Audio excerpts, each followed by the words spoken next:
Tower of Joy. Let's do this shit. So many people believe that Jon is not the bastard son of Ned, but in fact the child of Rhaegar and Lyanna. It's not a very big leap. After all, Ned is a pretty honorable guy who wouldn't actually cheat on his wife.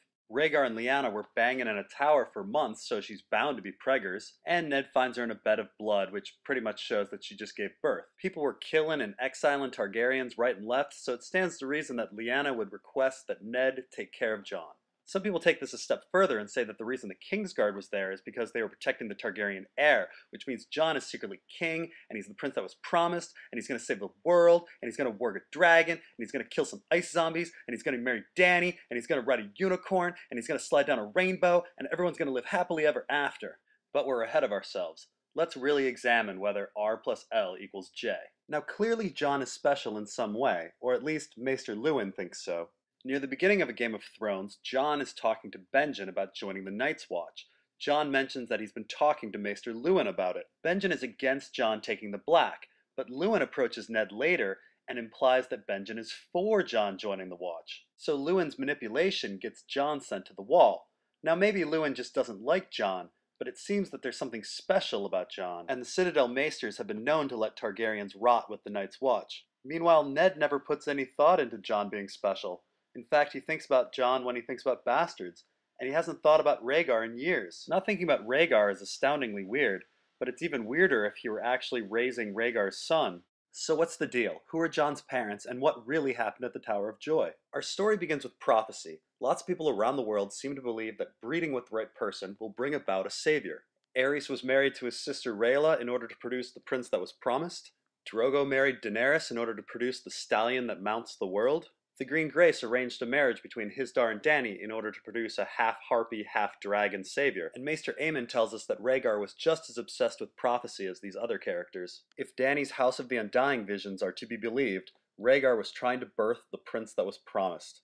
And Rhaegar got into his head that a great womb for that would be Lyanna Stark's. And so Rhaegar has one of his Kingsguard, Oswell Whent, convince his brother to host the largest tourney in history. It's the Harrenhal tourney, and anyone who's anyone is going to be there, so the ravens fly to let everyone know. Now ravens usually don't reach House Reed at Greywater Watch due to their moving castle, and it's said that the Crannogmen rarely leave the Neck. So it's astoundingly lucky that Howland Reed happens to be on a quest to the Isle of Faces and stumbles upon the Harrenhal tourney. Now because Howland is a frog-eating Crannogman, he gets beaten up by 3 squires, or at least pretends to get beaten up by 3 squires.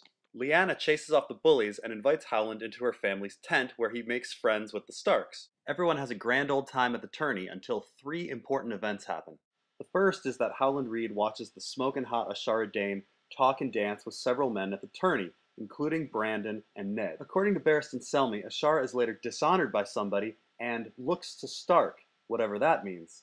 The second event is the appearance of the Knight of the Laughing Tree, who appears and jousts in Howland Reed's honor. He defeats the knights of the 3 squires who bullied Howland Reed, and then in a booming voice commands them to discipline their squires. Rhaegar is ordered to find the knight, but has no such luck, which makes some people theorize that the knight was Lyanna, and Rhaegar let her go. Of course, that doesn't explain how Lyanna got such a booming voice and became so good at jousting. And the third event is Rhaegar winning the tournament, dissing his wife, and crowning Lyanna the Queen of Love and Beauty with a crown of blue roses. Now I'd like to say that it's almost certain Rhaegar cheated in this tournament in order to crown Lyanna. Rhaegar's performance in the tournament is described as mystical by Ned, and he does wear rubies on his breastplate, which are known for glamoring. But beyond that, blue winter roses happen to be Lyanna's favorite, so it seems Rhaegar knew he was going to win, and knew he was going to crown Lyanna before the tourney. Now the only way to guarantee a win is to cheat, but one more thing points to this all being a plan of Rhaegar's. Let's keep in mind that a Red Knight cheats at the Harrenhal tourney and presents blue roses to Lady Stark,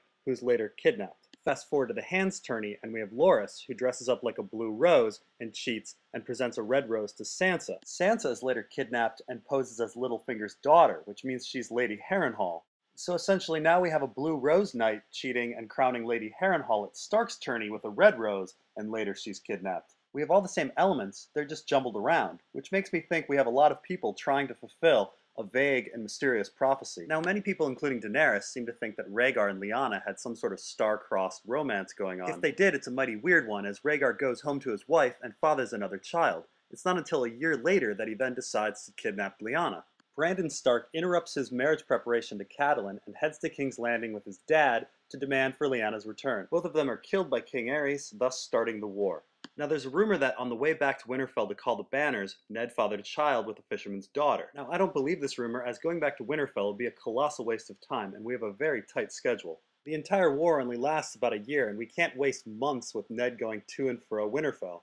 Benjen is perfectly capable of raising banners and dealing with lords, just as little Bran did during the War of the Five Kings. Thus I believe that Ned went to Riverrun and fathered Robb with Catelyn very early in the war. In fact, Ned and Catelyn are married on the same day that she was supposed to marry Brandon. Ned then goes to war with all of his friends, including Howland Reed. Now, at some point fairly early in the war, Ned and Howland run into three different women. The first is Ashara Dane, the second is Wylla, and the third is Gianna Reed. Now it seems that these run-ins actually happened, as the entire world seems to think that Ned and Ashara fathered a stillborn child. Ned tries to convince Robert that he fathered Jon with Wylla, and Howland supposedly fathered Meera with Gianna Reed. Now after all this wartime lovin', Rhaegar leaves his tower and fights Robert on the Trident and loses. We have the sack of King's Landing, and Ned eventually marches his army down to Storm's End and lifts the siege there. Ned, Howland, and 5 other dudes somehow figure out where the Tower of Joy is and head to Dorne. In a 7-on-3 rumble, Ned's bros face off against 3 Kingsguard. Those 3 Kingsguard are Oswell Went of Harrenhal, Arthur Dayne, as in Ashara's brother and Rhaegar's best friend, and Gerald Hightower, who's the commander. Now, Ned asks them, why are you guys holding your dicks here and not fighting in the war? And they say, the Kingsguard does not flee, we swore a vow. They fight and everybody dies except for Howland and Ned. In fact, Howland rescues Ned from Arthur Dayne, probably by throwing a frog at him. Ned runs upstairs, finds Lyanna in a bed of blood, and she says, "Promise me, Ned." And this is where things get astoundingly weird. Ned blacks out, and then they find him there. Wait a minute, I thought Howland and Ned were the only ones left at the tower. Some people theorize that Wylla was there, acting as a midwife and eventual wet nurse. But that makes things even more complicated, as if she were a wet nurse, she would have to have a baby there herself. Then Ned and Howland bring down the tower and turn them into 8 cairns for the 8 dead dudes. So 2 dudes brought down a whole tower? I mean, Howland's supposed to have magical powers to move castles and all, but man, that's weird. But what's even weirder is that Howland and Ned leave all of those bodies behind. I mean, don't those families want the bones back? This is an incredible family insult. In fact, Lady Dustin is absolutely furious about it. I mean, Ned and Howland brought Lyanna's body out of there, but in 15 years they never went back for the other 8?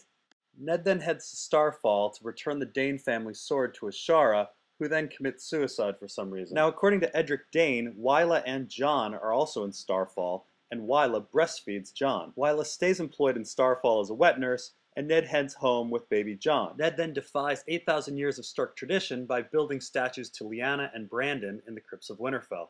So that's the whole weird story surrounding the Tower of Joy, and I told the whole story to highlight the fundamental weakness of R plus L equals J. Lyanna being ice and Rhaegar being fire and Jon being some sort of savior is a very neat and orderly theory.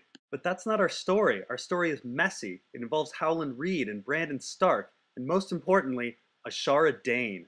Let's keep in mind that everyone in the world seems to believe that Ned killed Arthur Dayne and drove Ashara Dayne to suicide. Yet when we meet Edric Dane, he seems to think the Starks are awesome.